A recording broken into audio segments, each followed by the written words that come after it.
Now somebody's sweeping over there. Great. Basketball players, sweepers. Yeah. Awesome. I think for me, studying other successful people, like watching professional athletes in different sports really motivates me, even if I'm not even interested in that sport, but it's like they mastered their craft at this level that really inspires me. If I'm not feeling motivated, I go on YouTube and just watch like Will Smith like clips or like interviews or whatever. That's like the top guy for me. He's awesome. Yeah. So I go in and watch that. I watch like Denzel Washington or whoever, like good actors, musicians, like successful people from all different fields. Even like I study like lawyers and doctors, and for some reason success like really intrigues me and it motivates me. I think in the end though, motivation always fades. So in the end, it's about developing habits. Habits keep you going. Motivation is just what gets you off the couch. So it's good to be motivated, but at the same time, I think people seek motivation too much. They're relying on these like Instagram posts and like these Twitter motivational quotes. These quotes. Yeah, like stay off these quotes. Like it might get you off the couch, but it's not going to make you successful. You got to develop habits and really grind. Yeah, and I think it goes back to as well just being passionate.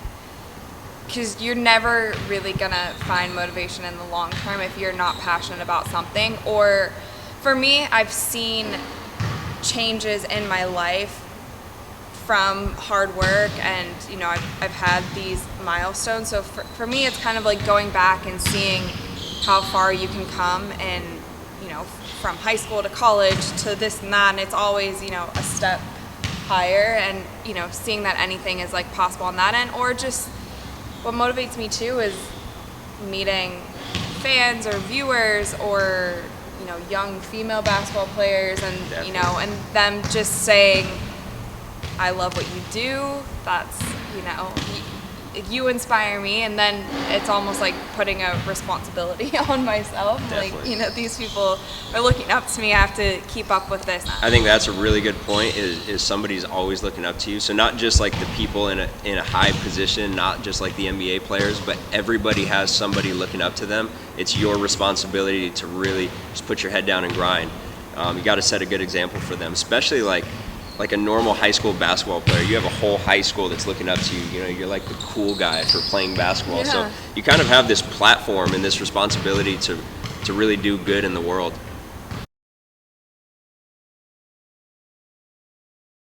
Number one piece of advice. I think the number one piece of advice is just to work hard. I don't think you can get anywhere without working hard. And I think like now, in like this day, people see social media and think they could just like boom overnight, like be the next hottest thing. But I think that's few and far between. I think it's short-lived. So you have to find what you're passionate about and work hard at it. Definitely. I think for me, in my space, it is realizing that it's all about putting value into your clients, putting value into the world, and it's always going to come back to you. So many people get into the training industry and they're like, it's about me. And yeah, you have to have that internal drive to become great, but at the same time, you no longer matter. It's all about making your clients better.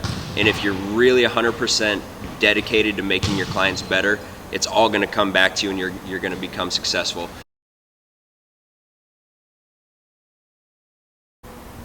Yeah, I think the thing is, people think you have to have connections like coming out of high school, like you have to have an uncle that's in the industry. That's kind of the myth that's always been around, at least in my industry, in basketball performance training. You got to kind of know somebody. But I don't think that's true. I think you just have to be dedicated to making connections. So you don't have to have connections off the bat. You just have to be willing to go out and grind, make connections, you know, be very personable, go out, shake hands, make phone calls, and eventually you'll make some really good connections. But connections mean nothing if you haven't mastered your craft.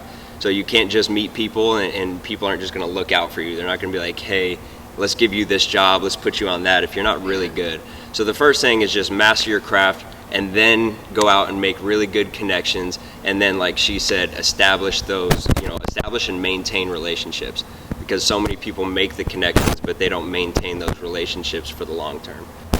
And also, not everybody that you meet is going to be good for your career.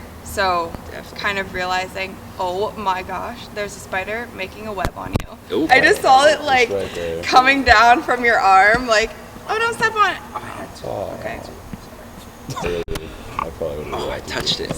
All right. Oh my goodness, it's a daddy long leg. You Hey, guys. those are poisonous sometimes. That might be false. Yeah, that's That definitely might be false. All right. Back at it. All right.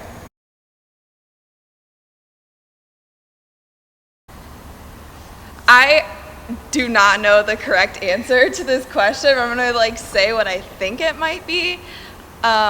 Maybe I think it might just be like a culture thing, right? Like Exactly. football and basketball and baseball are like American culture sports. Like that's just kind of what we grow up with over here. And then in a lot of other countries, soccer and rugby are the big sports, and we don't focus on that much here. So I feel like that might be why we're dominating, and probably will continue to dominate. Yeah, absolutely. It's just prioritizing. We prioritize basketball, so we're going to be good at basketball.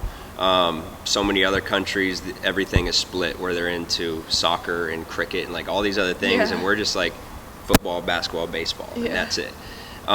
So it's prioritizing that, and then I also think it's a freedom thing. The fact that as kids we can wake up and just go do whatever we want. A lot of countries that could be competing with us might not have that freedom, where they actually have to go work at 12 years old. I think America's been ahead of most countries for a while now, but now with the internet and social media, everybody else is catching up. We have a kid in just about every country training with us on our online training program. So they're getting access to these NBA level workouts, and eventually I think that's going to spread to where every country is doing the same exact training. So I think we'll see more and more overseas players in the NBA every year, just like we did in this past draft. I agree 100%. Just rephrase the question. It shouldn't be in a short period of time. It's just how can I improve my game over time? Anything worth having isn't going to come quick. That being said, I think the best way to improve your game in a short period of time, and a short period of time to me is like a year, it is just listing out your strengths and your weaknesses and then going from there, because you have to know what to improve. Because so many people get in the gym and they just work on random stuff and they never truly get better. They never work on what they actually need the most. So I think prioritizing, I look at it like 2K ratings. So we rate our players like on a 2K scale. Okay, so sit down with your coach and have them rank you on a 2K scale and rank yourself on a 2K scale. So then you want to emphasize your strengths. Okay, so if I'm a 75 in everything, I want to get my shooting to a 90 and then everything else up to like an 80, because then I can hang my hat on shooting.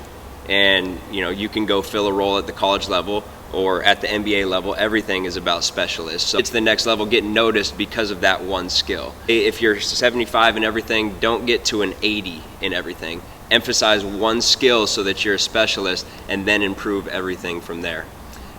So I think that's the best way to get better in a short period of time, is just prioritizing, knowing what to work on, so then your workouts are more efficient and more effective.